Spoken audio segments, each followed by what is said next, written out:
अध्याय 6 बोनों की उड़ान। कैप्टन बिल और ट्रॉट सनबोनेट में बहुत आराम से सवार थे।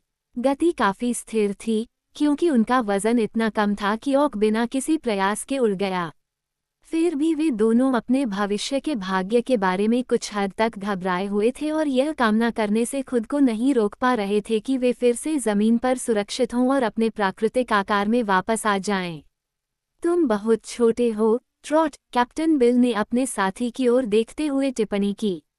आपको भी यही बात, कप्तान, उसने हंसते हुए कहा, लेकिन जब तक हमारे पास बैंगनी जामुन है, हमें अपने आकार के बारे में चिंता करने की आवश्यकता नहीं है। एक सकस में बूढ़े आदमी ने सोचा, हम कौतूहल पैदा करने वाले होते।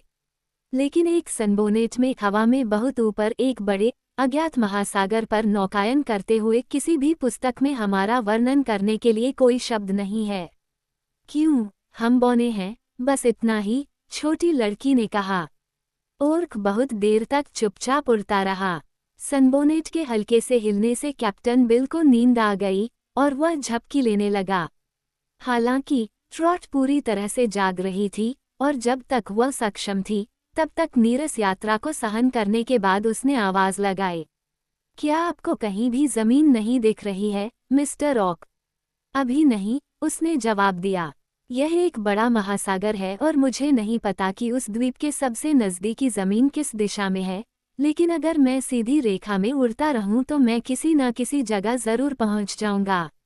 ये बात उचित प्रतीत हुई, इसलिए सनबोनेट में बैठे छोटे लोग यथासंभव धैर्यवान बने रहे। अर्थात कैप्टन बिल झपकी लेने लगे और ट्रॉट ने भूगोल के अपने पाठों को याद करने की कोशिश की ताकि वह ये पता लगा सके कि वे किस भूमि पर पहुंचने वाले हैं।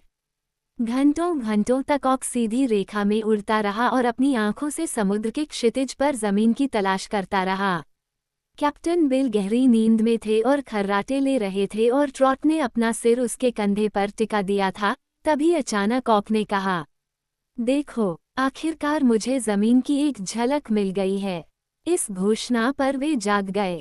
कैप्टन बिल खड़े हो गए और सनबोनेट के किनारे से झांकने की कोशिश करने लगे।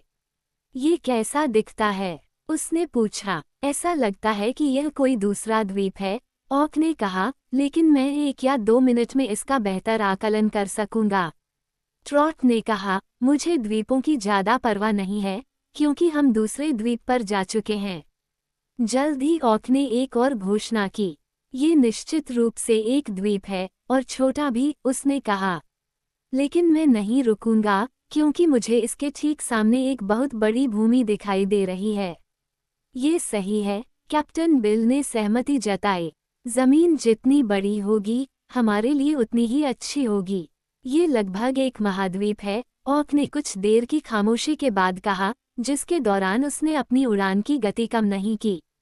मुझे आश्चर्य है कि क्या ये ऑकलैंड हो सकता है, वह जगह जिसकी मैं इतने लंबे समय से तलाश कर रहा हूँ। मुझे उम्मीद है कि ऐसा नहीं होगा, ट्रॉट ने कैप्टन बिल से फुसफुसाते हुए कहा, इतनी धीमी आवाज में कि ऑक उसे सुन न सका, क्योंकि मैं ऐसे देश में नहीं रहना चाहता जहाँ केवल ऑक रहते हों। यह एक ऑक बुरा साथी नहीं है, लेकिन उसके साथ बहुत मजा नहीं आएगा। कुछ और मिनट उड़ने के बाद ऑक ने उदास स्वर में पुकारा, नहीं, यह मेरा देश नहीं है। यह एक ऐसी जगह है जिसे मैंने पहले कभी नहीं देखा, हालांकि मैं यहाँ बहुत दूर दूर तक घूम चुका हूँ। ऐसा लगता है कि यहाँ सब कुछ पहाड़ और रेगिस्तान और हरी भरी घाटियाँ और विचित्र शहर और झीलें और नदियाँ हैं जो बहुत ही रहस्यमय तरीके से आपस में मिली हुई हैं। कैप्टन बिल ने टिप्पणी की, अधिकांश देश ऐसे ही होते हैं। क्या आप उतरने जा रहे हैं? बहुत जल्द, जवाब मिला। मेरे ठीक सामने एक पर्वत शिखर है। आप उस पर हमारे उतरने के बारे में क्या कहेंगे? ठीक है, नाविक ने सहमति जताई, क्योंकि वह और ट्रॉट दोनों ही सनबोनेट में सवारी करते करते थक गए थे और एक बार फिर ठोस जमीन पर पैर रखने के लिए तरस रहे थे।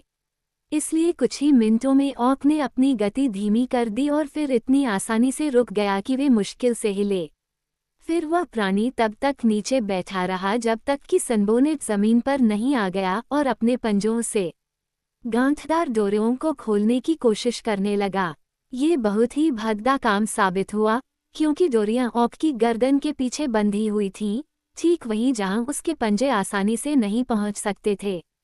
बहुत उलझने के बाद उसने कहा, मुझे डर है कि मैं तुम्हें बाहर नहीं जाने दूंगा और आसपास मेरी मदद करने वाला कोई भी नहीं है। पहले तो ये बात निराशाजनक थी, लेकिन थोड़ा सोचने के बाद कैप्टन बिल ने कहा, अगर तुम्हें कोई आपत्ति न हो ट्रॉट, तो मैं अपने चाकू से तुम्हारे सनबोनेट में एक चीरा लगा सकता हूँ। हाँ, उसने जवाब दिया, इससे कोई फर्क नहीं पड़ेगा क्योंकि जब मैं बड़ी हो जाऊंगी तो मैं इसे फिर से सिल सकती हूँ। इसलिए कैप्टन बिल ने अपना चाकू निकाला, जो उनके आकार के हिसाब से छोटा था, और काफी मशक्कत के बाद सनबोनेट में एक लंबा चीरा लगाने में कामयाब हो गए।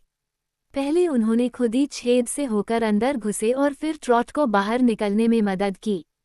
जब वे फिर से ठोस जमीन पर खड़े हुए तो उनका पहला काम गहरे बैंगनी रंग के जामुन खाना शुरू करना था जो वे अपने साथ लाए थे। इनमें से 2 को ट्रॉट ने लंबी यात्रा के दौरान अपनी गोद में रखकर सावधानी से रखा था, क्योंकि उनकी सुरक्षा उन छोटे लोगों के लिए बहुत मायने रखती थी।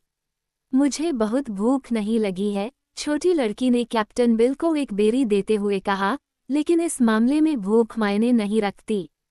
ये ठीक होने के लिए दवा लेने जैसा है, इसलिए हमें किसी न किसी तरह से इसे खाने का प्रबंध करना ही होगा। लेकिन जामुन का स्वाद काफी अच्छा था और जैसे जैसे कैप्टन बिल और ट्रॉट ने उनके किनारों को कुतरना शुरू किया, उनके आकार में वृद्धि होने लगी, धीरे धीरे लेकिन लगातार। वे जितने बड़े होते गए, उनके लिए जामुन खाना उतना ही आसान होता गया, जो निश्चित रूप से उनके लिए छोटे होते गए, और जब तक फल खाया गया, तब तक हमारे दोस्तों ने अपना प्राकृतिक आकार वापस पा लिया था।